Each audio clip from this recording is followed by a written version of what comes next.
Donc Ronan Lebros, j'ai 45 ans, et j'ai été dirigeant pendant 20 ans d'une entreprise qui s'appelait Etanco, qui était spécialisée dans les produits de fixation pour le bâtiment non résidentiel. J'ai réalisé mon premier LBO en 2008, j'ai enchaîné ensuite 2 LBO, un en 2011 et un troisième en 2018 avec un fonds qui s'appelle ICG. Et j'ai réalisé en 2022 une sortie totale industrielle avec une entreprise américaine cotée en bourse qui s'appelle Simpson Strong-Tie. Et c'est suite à cette sortie totale que j'ai profité d'avoir un peu de temps et de disponibilité pour monter le premier club en France et en Europe de dirigeants sous LBO qui s'appelle le LBO Club et donc qui a pour vocation de réunir régulièrement tous les dirigeants sous LBO.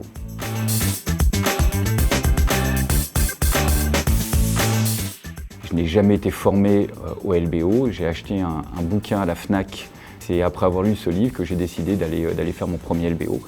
Et quand on rentre dans le système du private equity, on rentre dans un écosystème qui est relativement opaque, où on est pris par la main en général par une banque d'affaires et on doit en quelques semaines prendre tout un tas de décisions importantes sans y avoir été préparé.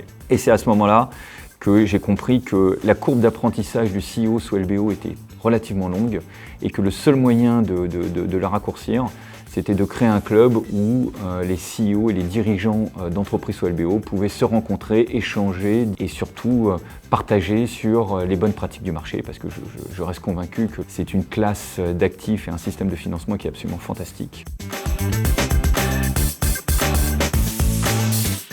Le premier sujet, c'est l'information du CEO, puisqu'il faut savoir qu'en général, un CEO s'intéresse au sujet du LBO uniquement à l'entrée et à la sortie, mais ne suit absolument pas les évolutions du marché du private equity pendant les 3, 4, 5 années où il est lui-même sous LBO.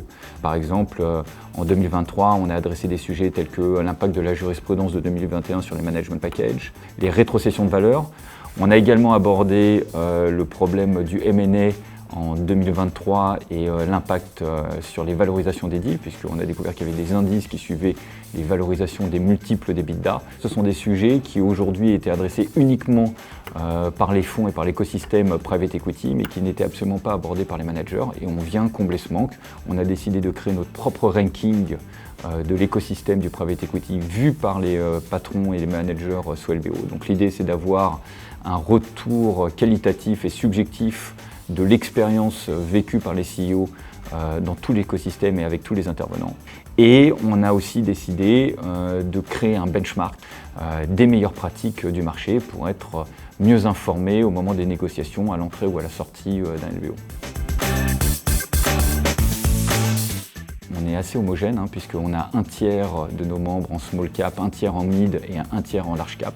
On a plus d'une quinzaine de nos adhérents qui ont des entreprises avec des valorisations au-dessus du milliard. 100% de nos membres sont sous LBO. On a quelques exceptions d'anciens CEO qui sont aujourd'hui chairman of the board ou qui sont proches de la retraite, mais qui ont eux-mêmes réalisé au moins 3, 4, 5 LBO. On est ravis de les accueillir puisque ça nous permet de bénéficier de leur expérience.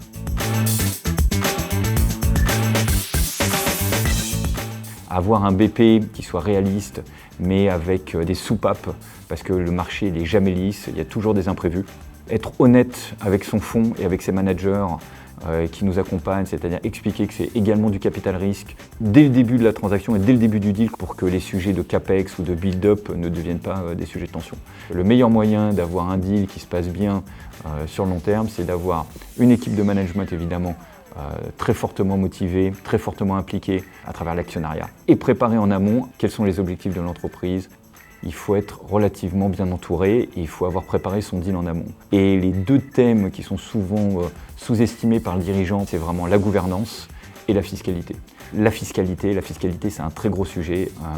Trouver un conseil de premier plan, un cabinet qui est spécialisé sur les sujets fiscaux LBO et rejoindre le club parce qu'il va rencontrer ses pairs qui ont déjà réalisé un certain nombre d'erreurs ou de très bons deals et qui pourront partager avec lui les bonnes pratiques du marché et les écueils à éviter pour être mieux informés au moment des négociations à l'entrée ou à la sortie d'un LBO.